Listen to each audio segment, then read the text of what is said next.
Hello everyone. In the previous video, we have seen how to see the YouTube tax rankings of your YouTube video, but in this video, we are going to see how to see the tax ranking of your competitor's channel. So let's say I have put up this keyword YouTube video SEO, and these are all the search results that I got for this particular search query.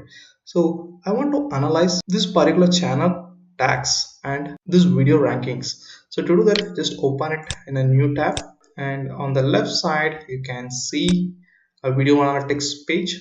So just scroll down, and here you can see the tags used by this YouTube channel for this particular video.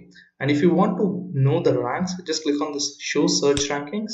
It will give you the rank, or in other words, it is the position of this video for this particular tag. So if you go and type how to rank any YouTube video, this is the video which comes first because it's ranking number one.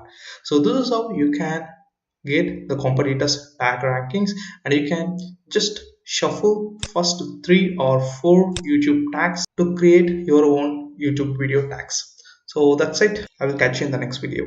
Thank you. Bye bye.